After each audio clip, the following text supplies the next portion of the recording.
Hey, what's up guys? My name is Josh, and the intention of my channel is to help you to realize that you are complete and total at all times, and that we are absolutely at the effect of nothing. So what I really like talking about is, how do we achieve this? How do we come to the realization that we are complete and total? So I'll be doing like a series of videos talking about different methods and techniques to overcome negative feelings or overcoming our identification with our endless thinkingness. Talking about all things spiritual, whether it's truth or whether it's meditation or whether it's contemplation or whether it's various spiritual practices and techniques, and ultimately the search for the self with a capital S. So tonight's video, what I really wanted to talk about was, I'll start with meditation. Meditation is kind of a common one that everybody sort of investigates. It's on the spiritual path, and it's kind of a term that's tossed around quite a bit these days. And a lot of people say, well, if you're spiritual, you obviously must meditate. So I'll touch on meditation and my three favorite techniques for meditation that I've used throughout my life. And first off, I would say for beginners, when you're like a beginner at meditation, really what you want to just focus on is just taking 5 minutes in the morning and 5 minutes at night to sit there and close your eyes and just sort of focus on your breath and just simply watch your breathing. And there's nothing more to it. There's nothing complicated about it. It's just simply watching your breath, period, for 5 minutes morning and night. That's probably like the easiest technique you could possibly use. And then after that, after you get comfortable with a technique such as that, then you can move on to sitting there for, again, 5 minutes in the morning, 5 minutes at night, and sitting there and watching the stream of consciousness pass by. You just watch your thoughts. You don't do anything about them. You don't try to change them. You don't try to control them. You don't resist your thoughts. It's like if your consciousness was like the sky and your thoughts are like clouds, you're just simply watching the clouds drift through the sky, and the sky has no opinion on the shape of the cloud or whether the cloud is a big cloud or a small cloud or the cloud has a thunderstorm in it. The sky has no opinion about such things. It just simply allows whatever cloud it is pass through. So it's this simple meditation. There's nothing complex about it whatsoever.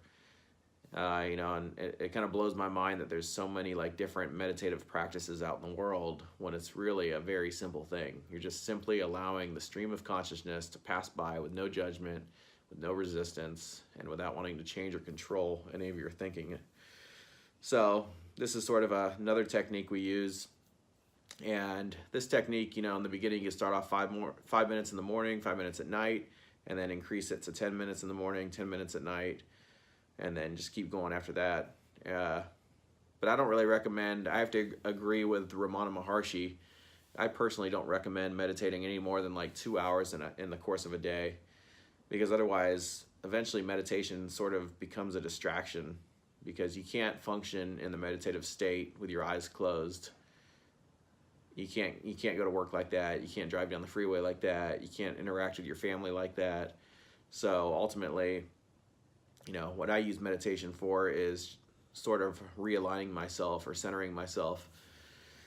And then I'll discuss the next technique that I recommend is really how would you say, so you sit down, you close your eyes, and then you're sort of scanning your subjectivity, you're scanning your consciousness, and you're kind of doing like a little review of your current life situation, and you're looking for any single feeling or sensation within your consciousness or your body, anything that's unpleasant, anything that is any sort of discomfort, any sort of resistance. You're kind of like searching out anything that's bothering you currently in your life, and then you dive into the feeling of whatever that feeling feels like. And you let go of labeling it, you let go of calling it discomfort, you let go of calling it painful, you let go of calling it fear, and you just be with whatever sensation that you're experiencing. And as you let go resisting the sensations, what you're really doing is you're focusing on surrendering the feeling You're allowing the feelings to come up, you're allowing the sensations to be there, and you're not even focusing on your thoughts. So the value of this technique is that as you surrender your feelings and you surrender these sensations, you're automatically wiping out the 50,000 or more thoughts that were associated with this one feeling. So every single feeling that we have has associated with it like 50,000 or so negative thoughts. So if we just focus on surrendering the feeling and allowing it to be there, and as we dissolve these feelings, the thoughts get wiped out automatically. So this is my favorite technique, because with this technique, you don't even have to bother silencing the mind. The mind becomes automatically silent when we surrender these feelings.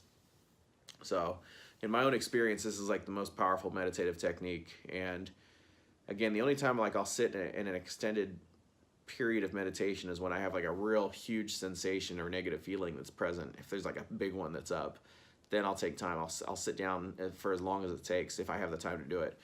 Now I have like a family life, so I can't just go sit by myself for like 4 hours and focus on this feeling. But there was times back when I used to live in Sedona when I was by myself, and I remember a big one coming up. There was this constant feeling of loneliness that I always had. And I just got so sick of dealing with this feeling of loneliness that one afternoon I said, the heck with it. I'm gonna go sit outside in this chair for as long as it takes and just be with this feeling of loneliness. I'm just gonna let go resisting it, allow it to come up, and no matter how long it takes. And so I sat with this feeling of loneliness for about 3 or 4 hours in a meditative state with my eyes closed. And about after 3 to 4 hours, the feeling completely disappeared and it never came back. And even to this day, I never experienced loneliness anymore. So this technique is, you know, in my own view, it's the most powerful technique. There's nothing that compares to this technique of letting feelings come up and letting them run out. And then the third meditative technique that I really like to use is after I've used the previous meditative technique, after I've surrendered all these negative feelings or surrendered whatever it was that was bothering me, then I notice the mind is like pretty much blank at that point. There's really nothing it's concerned with. There's nothing it's worrying about. So at this point, then it allows me to dive into the infinite silent space that's constantly present, but we never notice because our thinking and our feelings are blocking it. So once it kind of makes itself known, then I could just be with that space. And once I kind of locate that space, that infinite silent space, I'll sit with it in a meditative state for about 10 minutes, you know, maybe as long as 30 minutes tops. But then I'll get up, and this is when the meditation turns into contemplation. Because at this point, when you've surrendered all your negative feelings in the moment and there's nothing currently bothering you, and you've located that infinite silent space, then you could carry that infinite silent space with you with your eyes open. And this is where meditation and contemplation blend and become one and the same thing. And then you could go about your business. You know, I could go for a walk with my daughter and I never lose sight of that infinite silent space. I could go to work, I could drive on the freeway, I could do dishes, and the awareness of that space stays with me. So these are my favorite meditative techniques and the ones I've had the most success with. So yeah, hope this video helps. If you have any questions, feel free to hit me up. I'm more than happy to talk to people and just listen and bounce things off each other. This is so fun about Holy Company and just sharing spiritual practices and techniques with one another, because we kind of get new insights and we learn from each other's experiences. So anyways, thanks for listening, guys, and have a good night.